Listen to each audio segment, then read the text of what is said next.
All right, so I'm coming through. Let's add on Holla. Let's see. Still serious chat. There we go.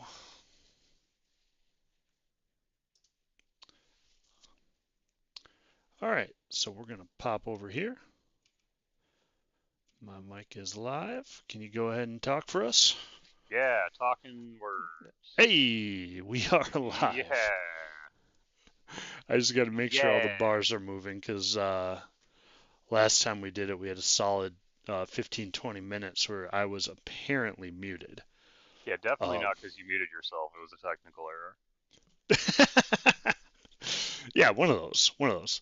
Hey, we are live. This is the Devcast. We are talking today about game developer documents. But before we go into all that, all the fun stuff that people would be mostly interested in, let's talk about us. My Oh, I thought we were going to do name's. the sponsor first. Sorry. Oh, yeah. Raid Shadow Legends. We Hey, do not need to give them any more visibility because they apparently sponsor everything else on the internet. they're going to put Uh, AJ in Raid Shadow Legends. You heard it here first.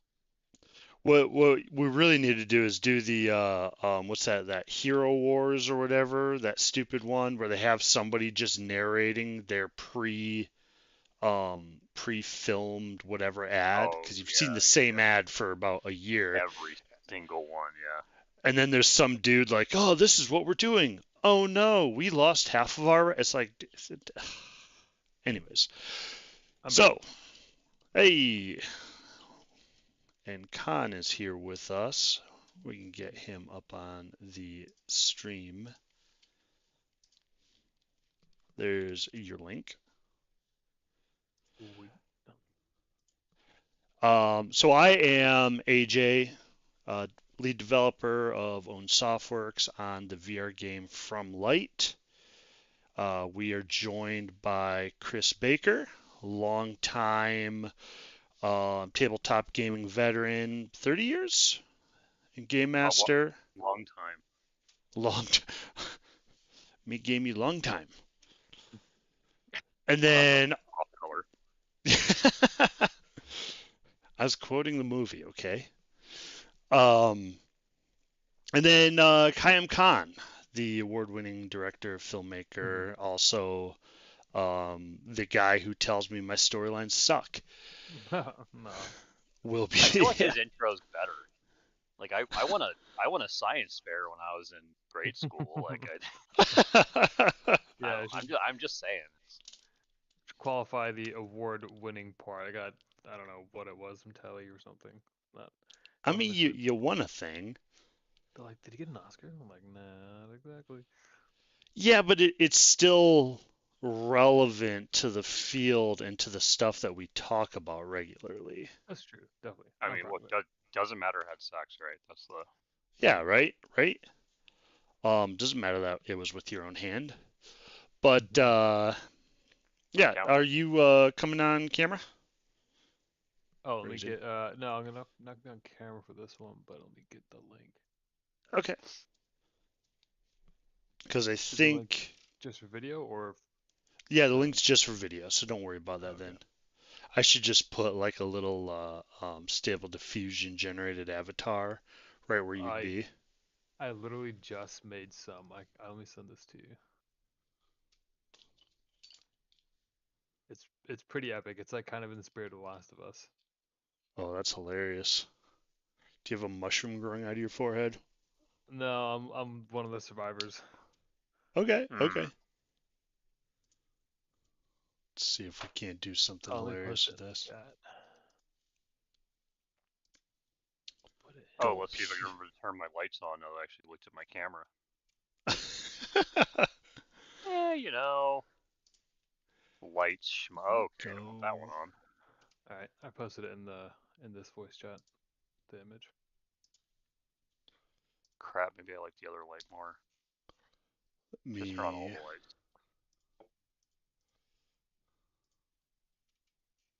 should definitely turn on all the lights. That'll make it really great. You can really see this walk-up Hell's Kitchen slum that I live in right now. There we go. Connie, you are live with us. All right. I want to make sure that's showing up on the Twitch because that is actually kind of legit. I'm not going to lie. Man, I've Yeah. been having a lot of fun. I got some great stuff out of it. And the better your starting off pictures are, the better the results are. So for mine, it struggles a little bit because I don't have a lot of well-lit portraits, but I'm going to take some now. But all my friends that I did, they're all actors. So their IMDb's just have these really great headshots and portraits and stuff. So I just pulled all those, and theirs are consistently really good. I do love, however, how you've managed to turn yourself into just a slightly darker version of every male protagonist ever. It was AI. What was I? It's Was got AI? like the Yeah. Fucking knew it. it's got like the simmer look with the the grizzled kind of beard going on. Yeah, it's legit. And a satchel. 'Cause satchels are Yeah, I cool know. too. Or whatever that is over your shoulder. So, getting into it, how have you guys been? Hmm. How have the last 2 weeks been for you? Has it been 2 weeks? It has been 2 weeks. Sheesh. I've been, as you know, AJ, I've been diving into some code stuff, which has been interesting, and I feel like the the times are pretty amazing right now with all the stuff that's happening with AI. So it's fun to be taking a peek into it, and kind of for the first time in my life, I feel like I'm finally kind of entering the coding world, and this whole being able to talk to computers thing, which is such a fundamental part of our lives, and I've always wanted to kind of learn code, but never had a reason. But yeah, it's been great. Hard, but really cool. Well, I mean, and you were digging into scripting prior with some of your, the stuff you had worked on, with some of those kind of pitch projects for like, the Star Wars IP and stuff like that. Yeah, a little, I guess, blueprinting at that point.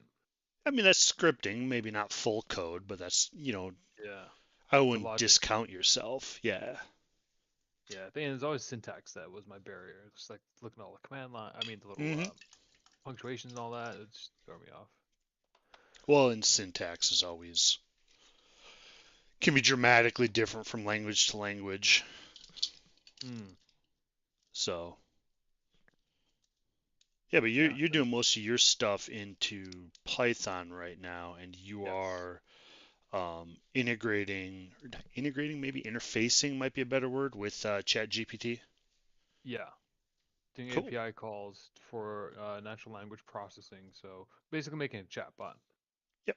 But turns out it's like a really sought after thing and it hasn't been kind of solved. I thought it was a common thing, which obviously there's been many types of virtual assistants, but apparently not until now do we actually have the kind of more real version of it, not this pre-programmed thing. Yep. It's even more generative. And the big problem is for even as good as ChatGPT or some of the other ones are, they have no bias towards the truth. Mm.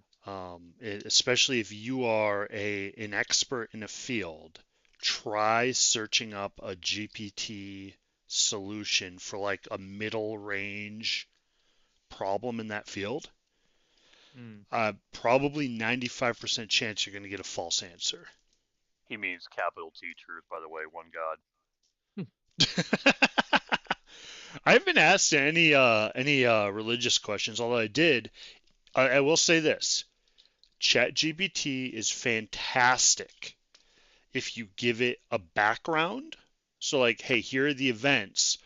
What song? Like I did in the FromLight universe, I described kind of the war that was the basis for the Kingdom of Rentier. Hmm. Um, and I said, okay, here, the soldiers won, right? What song did they sing on the march home? And ChatGPT gave me like this 5 verse with a bridge and a hook, and I was like, Mm. wow, okay, that's legit. That's absolutely legit. Surprising. It's It's really great for like turning language. The cadence yeah. is one of my favorite things from it. But I Hmm. think that's kind of part of how these detectors work, which you can easily bypass them. But if you just get like raw text out of an AI and then you pass through one of those AI text detectors, I think a lot of it has to do with just how specifically ordered the context is in the sentence. But what that does, well, I don't know if it's a byproduct of that, but the result of these GPT answers are so well metered in terms of like linguistics, like choky, spondy, all that. Like the Hmm. meter of the sentences, I find them very easy to read. Um, and I've also read that the way you speak to you can kind of like get it to talk back to you in that way. The more of whatever you put Hmm. into it is what you get out of it. So if you heighten the language, you start to get a lot of dense information Yep. back. And I know, I've had this conversation before, but where that's going to have its ultimate use is where you can run that off the internet. So you can have that trained model on hand and feed it, you know, a background. That's when it's going to become Mm. interesting. Um, but Baker, how about you? Oh, excuse me. Uh, I watched Megan. Oh, how was it? How was that? It's it's everything I hoped it would be. I don't know if Um, I understand it any better. Correct. That is correct. How was it? That is the question. Anyway, so I I thoroughly enjoyed it. It was exactly what I thought I was signing on for based on the trailer. I really enjoyed that. I saw Wakanda Forever. I think that's Nice. the name of it. Um, that I feel like it was named that because it feels like it went on forever because it's not a good movie, and I will die on that hill. Um, it is.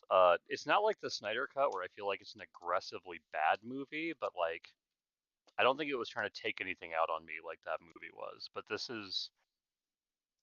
It's up there. It's in contest for my least favorite superhero movie, and I'm including that '80s Fantastic Four movie that was never supposed to be seen by humans, but was made so that they could maintain the license. The one that was just never released but leaked later. Like I think I liked that. Well, that's actually kind of unfair because that was hokey in its own way. I would rather watch Rise of the Silver Surfer than Wakanda Forever again. Um, So I find that interesting because I watched a scene from it, and you could tell me maybe if I'm getting into spoiler story or spoiler territory. Spoiler the whole thing. The movie's terrible. Continue. But there's a scene where Shiri, I think is her name, Hmm. goes into the spirit realm and she's talking to the Killmonger. antagonist of the previous Black Yeah. Panther movie. And like, this conversation is her, it starts with her saying like, you're bad, like, my brother is noble and honorable and whatnot. And then like that, maybe a second later, she's just like, oh, well, maybe I need to take revenge on these people. And it was Mm. just, and I don't know if it was edited. It didn't look like it was edited because it didn't feel like there was a whole lot of information missing. But the Mm. jump from like zero to crazy was like did nobody kind of think about this? Like, is this how a real person reacts? Well, I would say that the Marvel movies largely are guilty of some of that to begin with, where it's like they get to these weird conclusions and these weird out of character moments pretty frequently. Actually, they're Yeah. good in spite of that. But this one, yeah, just like way to ruin Ironheart as a character, way to ruin the entire and like I'm not much one for these like aquatic civilizations that we just somehow never noticed. Um, Hmm. Mm. that's not really my thing to begin with, but I think that this should have been like three separate movies or at least like two movies and a TV show. It's And definitely it long. just Oh, dude, they just crashed it all together. They're just like, hey, here's this thing that actually is kind of cool if you're a comic nerd, which I'm a guilty comic nerd for sure. Before it was cool. Uh, but yeah, just I don't want to get too into the weeds on that, but suffice to say, if anybody wants to have a Wakanda Forever watch party, um, no thanks, no thank you. Not even like a Mystery Science Theater 3000 style watch party? I've only got one joke for those movies, really. It's every time that they yell anything, I always yell Tazon Day in response. Good luck on hearing that. Tazon Day! Chocolate rain! Just saying, Marvel, put Tazon Day in any of your movies, please. I don't know, what is he doing anymore? He's got to be doing something. Anyway, you don't have a voice like that and not be doing anything. No, I did that. Everything's around media for this week. I caught up on Last of Us, Great which show. continues to be man. Pedro Pascal, man, I'm so glad that he's getting so much work. Like, I Yeah. understand he might want to have like a social life, but like for all of us, for the sake of all of us, please don't. Seems to be enjoying it. I mean, I feel like he hit a new stride almost Hardcore, Yeah. yeah. with Last of Us. And his, And well, it gives every him the ability to actually show off his acting chops. Like, don't get Yep. me wrong, I love The Mandalorian, but you can only show off so much when you're in a helmet all the time. It yeah. is interesting. There's a airborne spore in The Last of Us that is not featured in the TV show at all. And I had to think about that for a minute. I was like, oh, because you'd have to have a face covering on. And he's like, I'm not doing it again. I'm Interesting. betting that's probably where that went, which is, that's fine. I know there was some static on The Mandalorian because of that too, but no, it's really good. I really live for the exchanges between Joel and what's her face, Ellie. I really, really, really live for their exchange, their interactions. I think that actress for Ellie is terrific. I know she's caught a lot of flack for not looking like the character, but it's like, Oh, come on. if any, So good well, though. so is Pedro Pascal, weirdly enough. And I'm like, you know what though? Wait for that DLC. Wait for Sony to release that Pedro Pascal and I can't remember her name. I keep wanting to call her the Mormont girl, from Game Yeah. of Thrones. Yeah. But I don't know that actress's name. Forgive me. I'm sure she's watching this right now. Really, it hurt.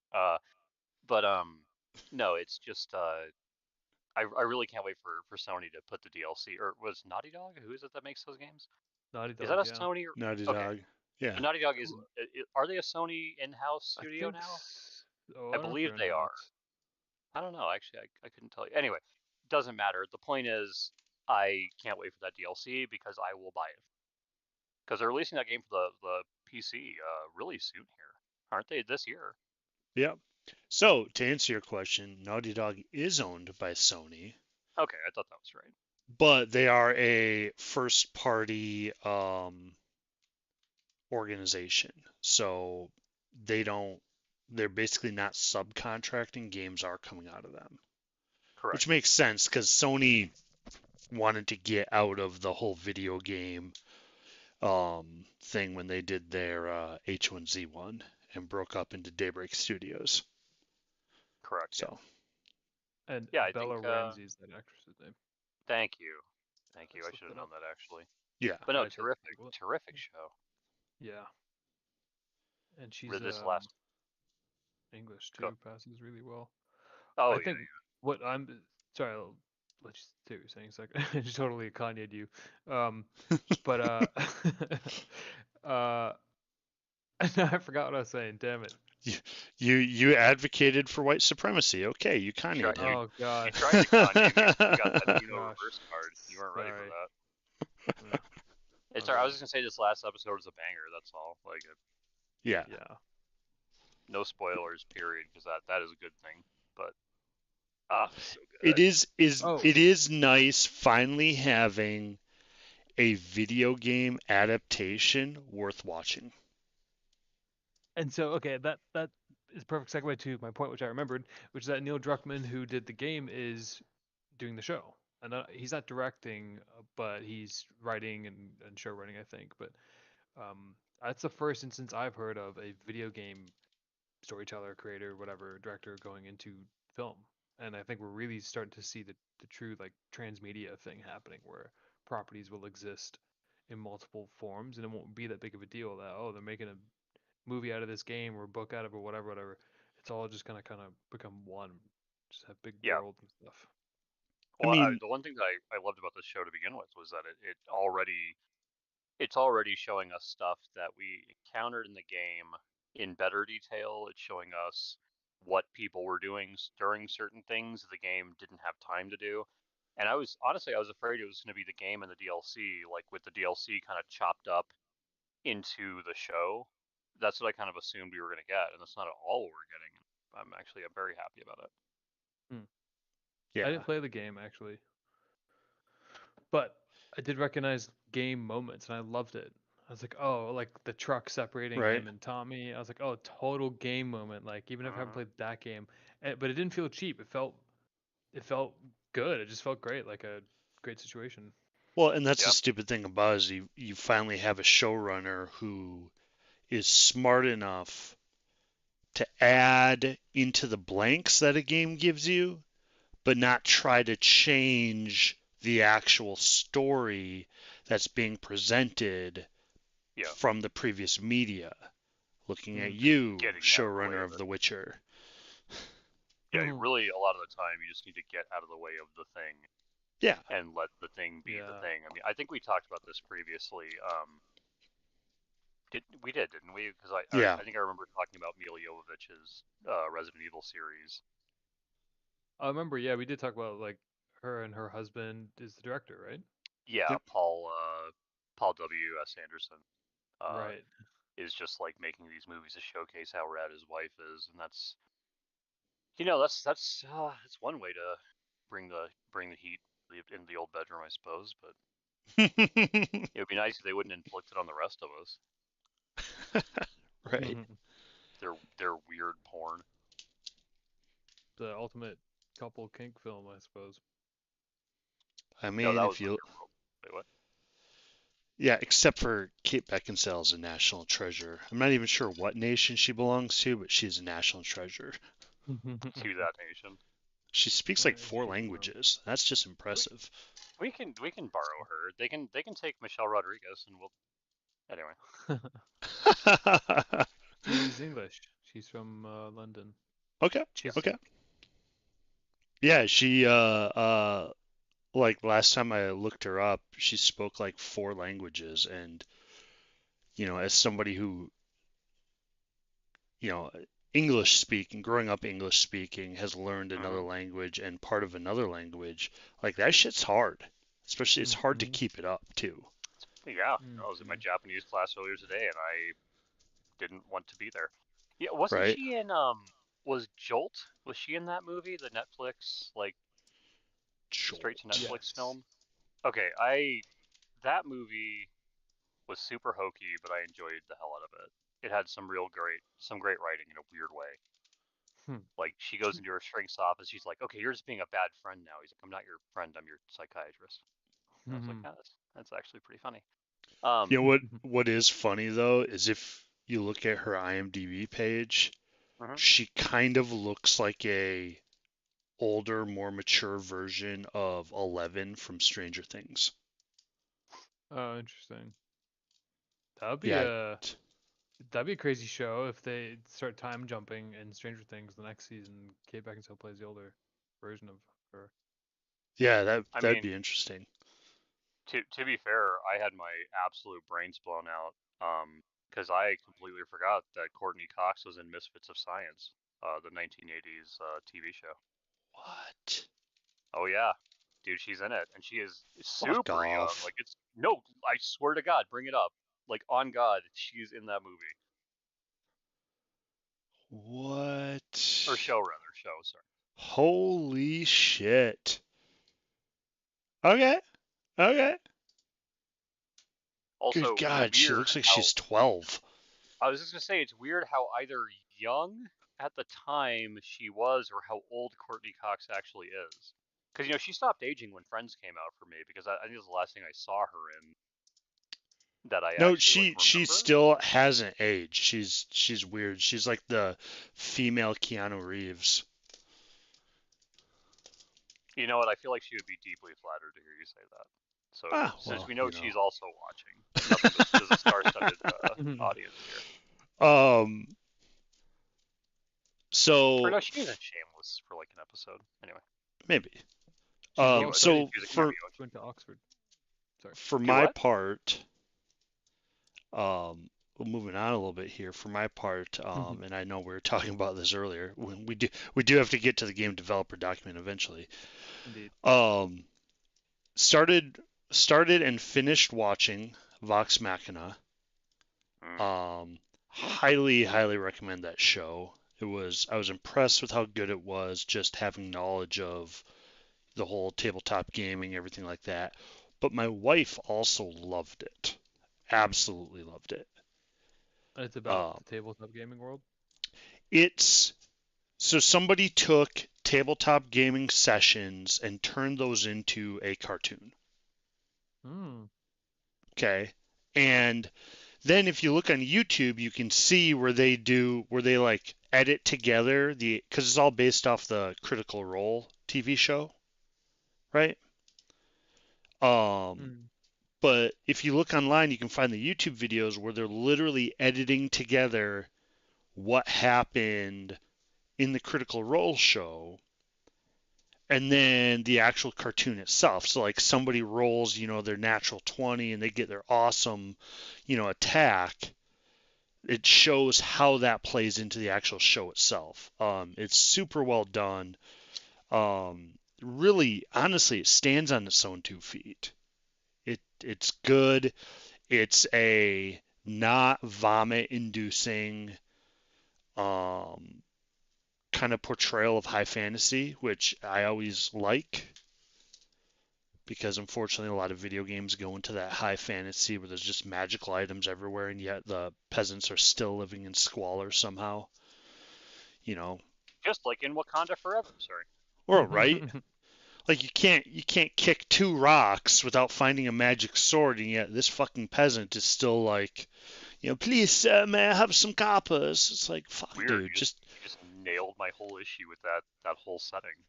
yeah, fair enough. Fair enough. It's Dungeons just and Dragons in general. like you have to balance it. You have to make that stuff make sense. But maybe that's a topic for another. Actually, no, that is a topic for an upcoming chat where we talk about the value of a gold piece. I think. Yeah, that's one of our Oh yeah. player That's on the list. economies, right? On the list. Rare economy. But talking about like how that makes sense and how that references into the world. But also on the FromLight side, so we decided to make the push from 4.27 Unreal Engine to 5.1, which gave us a lot of performance increases, but is also requiring us to go back and verify like everything's working because that's kind of a major engine switch, right? Just today, after a miserable bout of dealing with the fact that Oculus changed up some of the logging on us, which I'm not very happy about, by the way, Oculus. If, Mark Zuckerberg is also in the celebrity coterie listening to this. Um, yeah, they changed up the logs. Another, like, long story short, spent about 10 hours wasting my time on something I already knew how to fix, but it wasn't showing up. But we are getting good builds to our headset. We're getting good builds to the server. Now we just need to deconflict the two. We're going to be back into the content generation mode sooner rather than later, probably within a day or two, which is awesome. And the big benefits we get out of that are not needing to come up with weird, like, ghetto solutions to make lights work, which is where we were at before. I mean, we made it work, obviously, but, this time we can go much better with it. So development is ongoing. It's a huge plus for us, but again, like anything in this field, one huge step forward can be sometimes two steps back and a huge kick in the nuts. So, Was there anything in Mm. particular that like did not line up properly, or anything that was like a specific challenge that you can speak to? there were a number of classes that built in 4.27 did not transfer to Unreal 5 until I created a new class, copied all the code over, and just used that new class. Which, in theory, like looking at how the code works, how the inheritances work, nothing should have changed on those, right? A character in Unreal 4.27 should be a character in Unreal 5. But something gets, left in the code there, something deprecated, it creates a new child object. We made clean changes, got a lot of benefit from it, which is good. But we also saw some areas where we're dealing with some engine bugs because Unreal 5.1 is not as good as it could be. But they've also included a lot of non-VR features in 5.1, so their focus is obviously elsewhere. Like some of the features like Nanite and Lumen are pretty game changing, and will continue to be game changing in that field in about the next 5 years. Um, but for us, we are moving forward, and it's like just as a good example, right?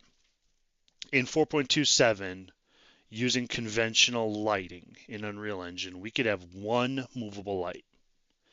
Having two would cause performance to crash and potentially the game to crash. In Unreal 5.1, we can have infinite movable lights, and we're not losing any performance. It's kind of a big deal when your game has like magic spells and torches and all sorts of other shit that you want to cast light. So, but yeah, it's ongoing. Hopefully before the end of the weekend we'll be back into the content creation mode and we'll have more media to push out because the code stuff is always boring to hear about or see, but obviously, level design, character design, all that stuff's a little sexier. But um, barring anything on that, you guys ready to talk about game development documents? That's what I was born for. Yeah. That is what we're here for. All right, so this is part of a series, kind of an ongoing series that um, we have planned, mostly because it's useful. And let's be honest, this is some information that if you Google for it, you look it up, you can find kind of snippets here and there. But we wanted to do a multi-part series about game development to kind of really hammer down some of the stuff, especially for new developers, right? Or anybody looking at getting into game development and kind of wanting to understand what that path needs to look like. Uh, but some of this stuff can be valuable for other fields as well. So, just kind of look at it from a top level view. But the purpose of the series is project management, right? Game project management. And why is that important for developers getting into a project? And we're looking at this from perspective of myself, who's been running a studio for the last 9 years now, 9+ years. And then Khan having experience in the development side, and then Baker, you haven't delved into game dev, Not on purpose, no. but there are some parallels that you have to a lot of the tabletop stuff you do. And I mean, project management is obviously a relevant skill to your personal and professional pursuits as well. Um, so looking at this going forward, what we're talking about today is a game development document, and this is really the living blueprint to a game project, a visual, movie, kind of a live performance. Anything that you would do using a game engine, you can put a GDD out for, which obviously stands for Game Development Document. Now the question that comes up is this absolutely necessary? Okay. Um, and you know, Con, you've been on the Unreal Slackers channel quite a few times when I've been on there. Mm-hmm. When we see a new person that comes on, all full of piss and vinegar, they've got a great idea for the game. What's the first thing that people always ask them? Do they have a document? Yeah. And what is the immediate answer they almost always give? Nope. Or what is that even? I'd even go one further. They Hmm. go, I don't need one. Hmm. I've got all my ideas in my head. Hmm. Okay. Oh, to be young. Oh, to be young. The question is this absolutely necessary? In theory, no. Okay. In theory, your game development document is an extra piece of management that allows you to put your ideas, your theories, your concepts around your game in one central spot. Could you do it by yourself if you have a simple game? Certainly. Okay. But that's ignoring the scope of the GDD in that it's, you know, pointing out what's most useful for you and your team. With your previous visualization project, Con, what do you think kind of hit the point of what you'd want to see in a document? Hmm. Like, what was the project, what was the management piece that like looking back on it now that you felt needed to be most captured? For the real thing that I did, Yes. did I seen? I think hard to say. I mean, there's just a lot to it, but it's laying out kind of the goals for what's the end functionality, really Hmm. creating a clear target of what I'm going for, and then um, breaking it down, but also putting it into language that just makes sense to me in like a layman's way. So I know that I have a Yeah. clear understanding of it too. Yeah. And I think you hit on a key point there is putting it in the language that is understandable not just by the layman, not just by you, but kind of by everybody, right? Mm. One of the advantages of these GDDs is if I bring on Joe Snuffy onto my project, right? This is somebody who might be a talented technical artist, world builder, you name it, but they don't know a damn thing about my project. Mm. Say, hey, here's a GDD. Read it, and now we're all on the same page, right? Um, Going forward with this concept is it should be portable. It should be something that ideally is hosted online. Ideally is editable by a number of people, and we'll get into platforms later because that's kind of putting the cart before the horse. But one quick thing we can go into is like what absolutely needs to be into that GDD, right? Mm. Um, and the first thing that always comes up is your executive summary, your concept, your elevator pitch. Working with some of your businesses, Baker, um, what would you consider if we're talking a elevator pitch for a tabletop game you were setting up? Okay. Actually, no. Let's flip the script. You're an investor, right? You've got billions of Hmm. dollars behind you, and you've got a guy that wants to publish a tabletop game, Hmm. and they're going to come at you. They've got 30 seconds of your time. What are you looking for? Well, I mean, for me, it's gonna be the hook. It's gonna be what sets it apart from everything else that I have seen before systemically, more than likely. Hmm. It could be a setting thing too, I suppose, but it would have to be concise. It'd have to be here is what I do that is different from the other thing that you already have that does thing. Absolutely. And a key part of that is what is that hook that actually makes your project something that people will want to play, right? Yeah. And that for most games, I mean, you talk about a game like Mass Effect, right? And I know I always come back to Mass Effect because I love that game, right?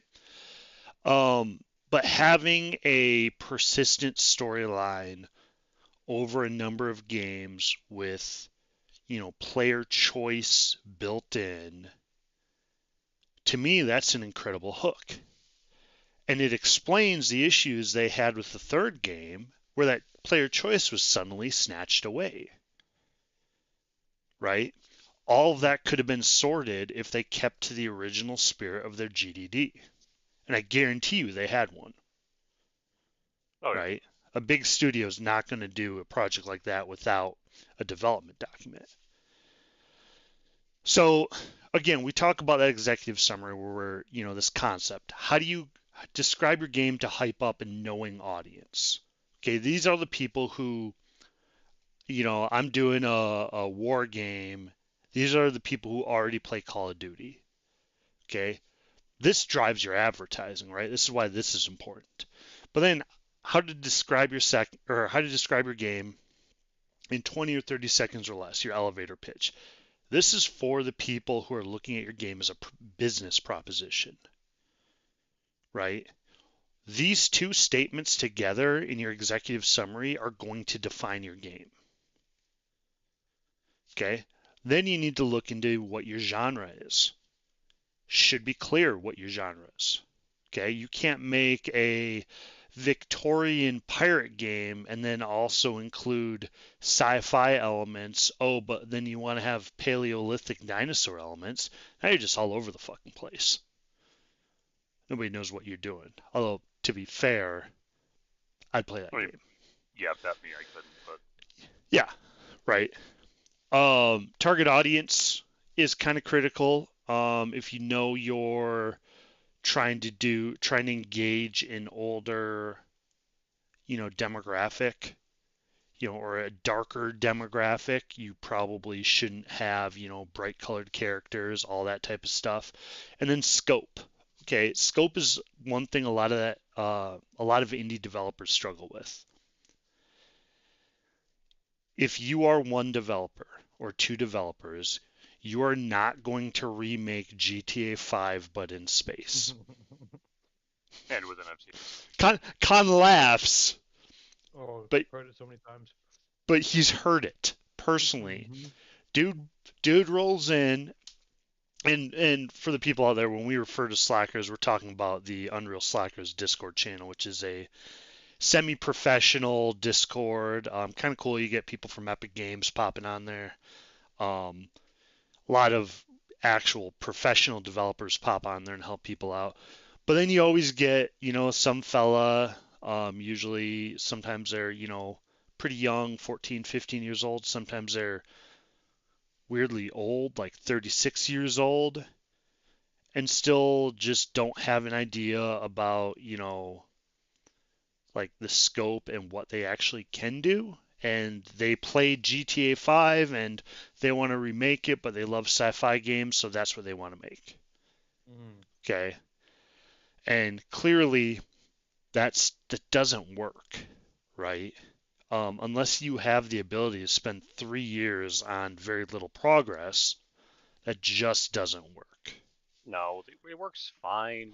There's all these NFT Web3 games out there that are working great. And Hell yeah.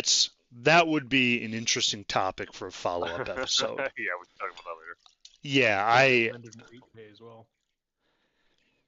I'll tell you what, the NFT games, like I keep seeing this game's coming out, this game's coming out, this game's coming out. No games come out, and yet they are raising millions of dollars a piece, if not in the billions of funding, It's almost like it's a pyramid scam, but I'm not saying anything. right? Right? Yeah, maybe we need to do a deep dive, what is it, last week tonight style kind of Oh, dig into that. I'm ready for that anytime you're ready. I won't even have to take notes for that one. Oh, I okay. I freakishly closely follow the NFT and Web3 gaming spaces. Freakishly close. Do me a favor and throw it up on the Trello because Yeah, I'll throw it up right now. I actually wrote a paper on that from a master's program 2 semesters ago. Well, if you But want to grade it, let me know. but yeah, that is an interesting topic. But again, that goes in with the target audience and scope.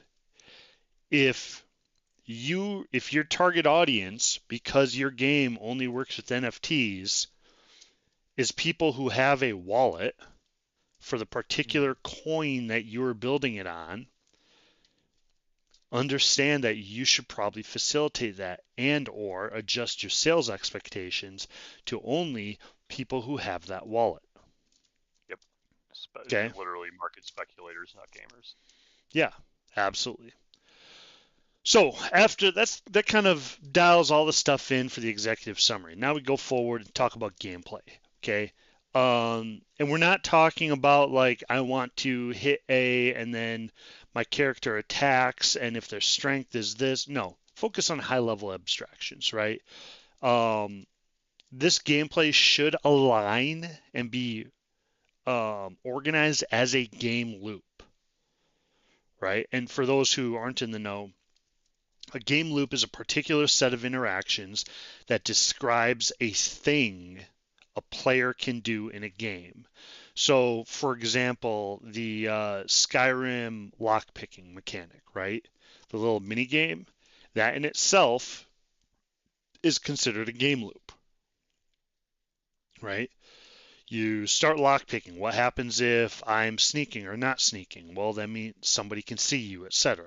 All that stuff gets put into a game loop. So start identifying the feel and emotion of the game. Okay? Adding on to that, now we talk about mechanics. This is where we are still getting into high level abstractions, but this is where we need to prioritize. Okay? And this, like the mechanics section of your GDD, really kind of becomes your development wish list. So you need to know as a developer, I am building a give me a random game mechanic, game type, battle royale. Okay, I am building a battle royale game. Okay, therefore the player dropping mechanic is probably a pretty high priority mechanic. The player mechanic to play a weird little mini game in the lobby, probably not a high priority. Okay. Understanding these things will really actually help you kind of start to schedule out your development. And if you're looking at your project from a professional kind of a professional level, professional aspect, like you actually want to release a game, this is stuff you have to do. Okay. Now, one thing I want to point out here, and we've run into people who have said, "I have an idea for a game, but I want to hire somebody on, or rev share or BS like that, who can do the GDD for me." The GDD is not a technical document. Okay?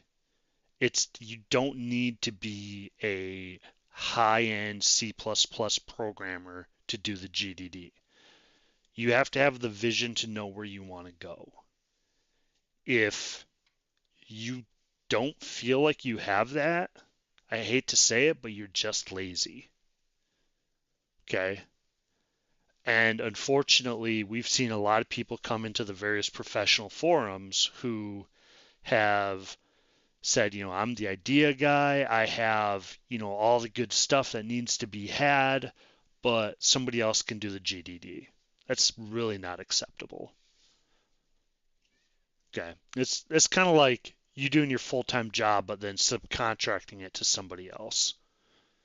Then, if I were that company, I would just pay the guy that you're subcontracting. But anyways, moving on. Now we get into the game elements. Okay. This is where you talk about world building, story, characters, locations, level design. What do you want to see? Okay. What assets are you looking for? How are you envisioning this world coming together? Is it a game based on deserts? Is it a game based on something else? How does this drive the production process? How do you get between your gray box, your white box, and your final levels? Okay. And again, all of these are high level abstractions. Driven by this are the assets that you have. Okay. What do you need to get if you need to go forward and actually, maybe subcontract out for some assets? Here's what we need. Here, like we need rocks, right? Rocks are fairly popular. And then, understanding how this stuff comes together with your art elements as defined by your game elements and your assets part, your programming and your, gameplay designer parts that are being pushed by your gameplay and your mechanics parts. All that comes together to achieve that executive summary. Okay. And that literally, these, call it, let's 5 items, define the majority of your gameplay development document. And one thing I do want to point out here, though, is that this is a living document, right? You will change it. You will adjust scope in the middle of your project. Nothing is, so hardcore that you can't. But I will say that you have to be very careful about scope creep. Okay. Especially if you have a couple, maybe you do your first 5 mechanics and you crush through those and you're like, oh man, we can do so much more stuff. That scope creep will kill you as a developer. So it makes sense to keep to this blueprint. And if you have to expand the game later, yeah, you can do that, but understand expanding the game once you have development done is always easier than, trying to project forward and expand it. And kind of the last little bit I would talk about this is, where to put it. There's a number of different means where to host this type of information. I mean, you could do something as simple as like a Google Doc. A lot of people use Miro, Confluence, which is a Atlassian project. For FromLight, we're using Nuclino, which is actually kind of a nice way to keep our task tracking and our game development document all in one spot. But anywhere I would say that you can have a combined look with a potential team or your current team is a good spot to make this happen. So, and with that, that kind of wraps up, our quick once around the world for a GDD, which again, even if you're doing the simplest block breaker game in the world, I would say it's still necessary. It's a good habit to get into. It's kind of general project management. I mean, if you're Yeah, starting a business, Yeah, you gotta have a right? business plan. that's what I was Yeah, thinking. Yeah, it's like a business plan. It's Yeah. also like a TV show Bible, which is the same thing. Yep. It's the guiding document for the whole show, the promise and the details and the depth and all that. Storyboards.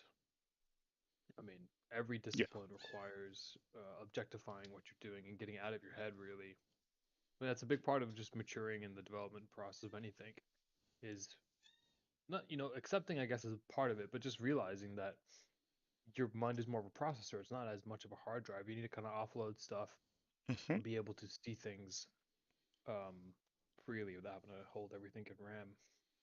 Yeah. And also, like, I mean, every time you've had to, in school, write a paper, right? So you spend all your time writing this paper, you put all this information down. If you proofread that paper right there, you're going to miss everything because you've been staring at this damn sheet of paper Mm. for the last 6 hours.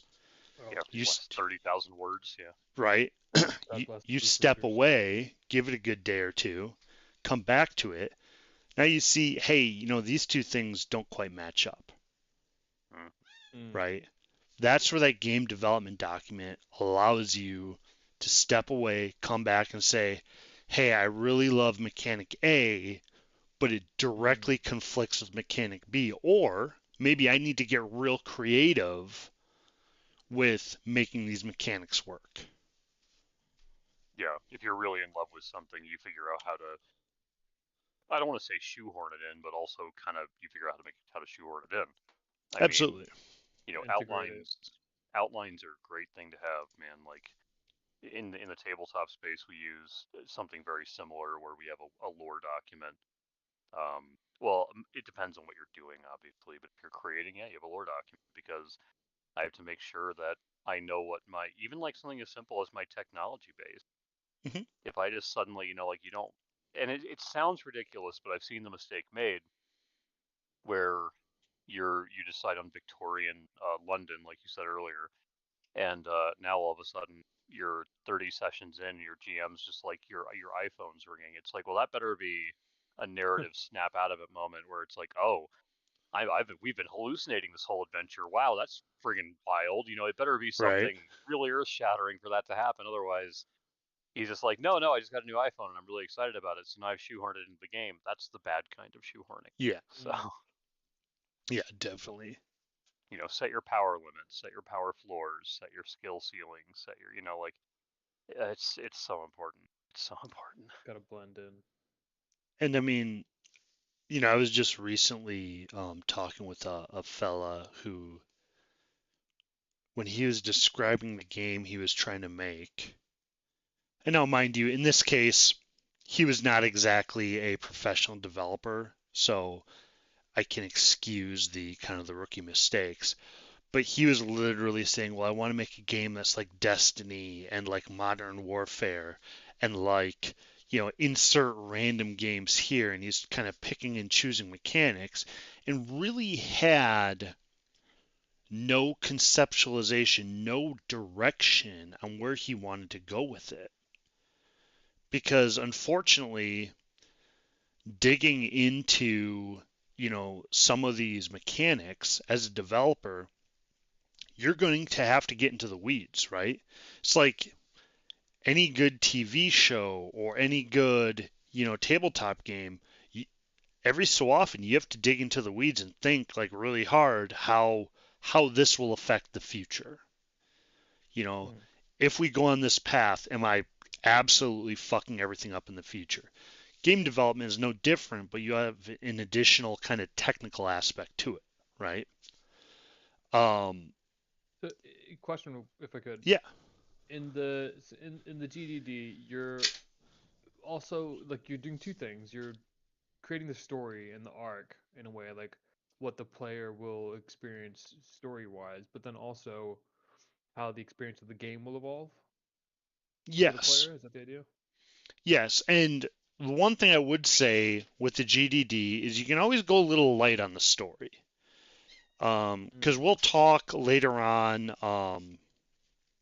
in kind of the knowledge management um, side, and we'll also probably talk about task management, source control, knowledge management, and lore management all in one episode, which Mm. that one's going to be kind of That's tough a to big get one. to because let me tell you, talking about source control really gets everybody Oh, super exciting. Mm-mm-mm. oh God. But it's So it gets necessary, right? weird. I can see my nipples through my shirt all of a sudden. And you're wearing a thick shirt there, so there you go. You must not know source control. Perfect. Um, but it's one of those things where like you can manage your lore and your story management alongside your GDD as long as they nest within it. If that makes sense. Like you don't need to include all of your lore, all of the background in your GDD. We don't. We have a separate platform. We're actually using World Anvil, which great platform by the way for lore building, etc. Um, we're using lore, or World Anvil to handle all of our lore base, and then in our GDD we have kind of the feel, the setting. This is what we want to see. And then on our knowledge management side, we have here are the quest lines. So the quest lines, the lore management all nest within the GDD. The GDD is the Bible per se. And do you correlate the the way the mechanics change? Like, I guess what I'm getting is I'm stuck in the narrative aspect of it. Like Bibles and Mhm. storyboards and stuff have a very linear sort of flow to the document themselves often. Yep. Are you doing that as well, tracking how the mechanics evolve over time, and or is it more general? Yeah, it's a little more general. It's more the current state.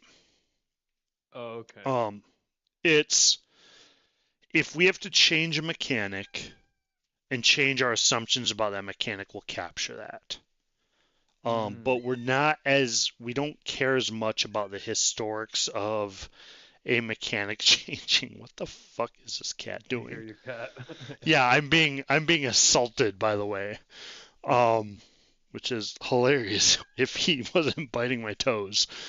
Um, the historical aspects of it are less important as long as any significant, like the why of significant changes are captured. And that does go a bit into the knowledge management piece of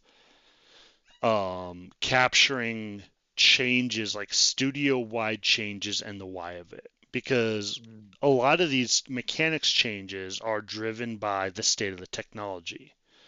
A Mm-hmm. good example is a VR studio might just decide to have the unattached hands, right? Because there's Clearly. nobody in the studio at that time who can do a inverse kinematics rig. So that gets captured in knowledge management, and then they realize that a lot of their players want this full body experience.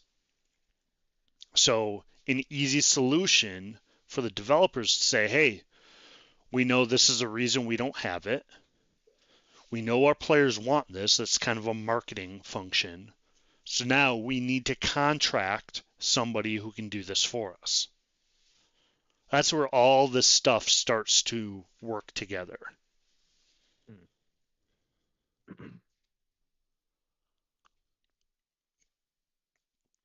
So, and by the way, that cider is really fucking good. Nice. Yours that you made? Yep, homemade. Maybe that's Nice. the cat's after. I'm not sure. He's like trying to rub up on my foot, but then when I move my foot, he gets pissed off. So apparently I'm stuck here. That tracks. Right. So I'm thinking, and we'll probably do another couple episodes before we do the part two of the game development part, which will actually be the episode on the task management, source control, knowledge management, and lore management. Because a follow-up one to that is systems design, and that is a bear of a topic. It is not talked about anywhere else, Mm. unless you want to take a very expensive online course for it. Or read a really But good book. Yeah, unfortunately, if you publish a book on systems design, it's obsolete in about 6 months. Oh yeah, Um, I've just been reading Thinking in Systems, which is a terrific book for those of us who know nothing about systems design in general. yep. I'd heard of that recently as well. I heard that somewhere else about that book. Yeah. It's an excellent book. We're not sponsored. Hashtag Raid Shadow Legends. Um, hashtag put AJ in Raid Shadow Legend. Um, but only if I can be your terrible shoulder gremlin. Sorry, I'll derail things so quick. Continue. That would be a really entertaining fucking like a dude with beard and then a dude with bigger beard as little shoulder gremlin. How tall are I you? can take it. 6'1". Okay, well I'm only like I'm under 6 foot. I'm like 5'10", 5'11" Okay. ish. So like maybe you could just carry me in a baby jumper into combat. Okay. Like See, you could have the main weapon and I'd have like a taser. now that would be a hilarious character. A dude in a baby jumper That's only slightly carrying shorter than another the other dude guy. who is, yeah, barely Yeah. smaller. So, Right. like, I could lean forward and we could technically run on 4 legs. We Yes. can switch who's running. Yes. It would look deeply sexual in nature, like those robots from that. Anyway. Or you could be back to back. It's like flip flop. Oh no, we only just go belly to just belly. rolling. We Belly to back. Always we hugging each other just to wield big, the gun. it's just I'm the big spoon. That's the But yeah, carpooling with guns. Continue. so 2 weeks from now, what are we looking at? My vote is the player economies, or we dig into the Web3 and crypto games, because that I just I feel like that's a whole separate podcast with how much I can say about Web3 and Wait. crypto projects. Like, oh man, What about world building? world building is great. I love world building. I feel like That's there the could best be kind. yeah, multiple world buildings. But in my yeah. book, crack one. World building should be a series. I I'm think gonna be perfectly real yeah. about it. I Nice. think Just that like there's a update it. lot there. Yeah. The world building series. Oh my God. I just made a pun. I didn't even realize it. Oh yeah, Yeah. the World Series, At which least your door, itself at is. least your door for when you leave is just right there behind you. So Yeah, that's right. yeah, you can see yourself out. That's With my everybody brings a American flag with them on deployments. I had to be controversial and I brought a Wisconsin flag with me. That's pretty legit. I bought my brother a Christmas present for this year. He's gonna be so excited to receive it. Nice. It's a Like, it's a thin blue line flag, but it's being pulled back by a Disney like a Mickey Mouse hand, and there's a Chihuahua looking up with an open Bible at its feet at a cross. It's just the most insane thing, and it was somebody mass produces these. oh I'm having a hard Jesus. time imagining. I need to see that. I'll send it after the stream. Yeah. Because I've seen the thin blue line one where it's pulling away and there's obviously a Nazi flag Oh behind it. man, this one is it's just everything he doesn't like in one flag. Like if I could just like somehow get them to make a special edition one that has like Ellen DeGeneres, or not Ellen DeGeneres, I'm sorry, what's her Fran Drescher. If I could just get Fran Drescher in the Oh, background, then it would be everything he dislikes in like one. only if And every I'm time you looked at it you heard her voice. well, can you look at her and not hear her voice? Like, That's yeah, fair. That's fair. that's a podcast right there. Is audio associations. Um, All right. let's not do that. Yeah. So, we're looking at the 9th, the 9th of March, which is that the Ides of March? Nope, that's the Oh, 15th. Correct. Also, that's just it's only a few days after my birthday. Oh, heyo. I will not be able to do that date. I have family in town. So we need to do one that doesn't involve. So maybe we hold off on world building. Yeah. And Baker, you wanna join me for some Web3? Shit talking. I All right. feel like that. Yeah. Yes. Perfect. Or Appreciate just bring your family on the podcast. Either way. we are doing stuff. Bobby, interested to listen to it back. Yeah. There should be All some right. words.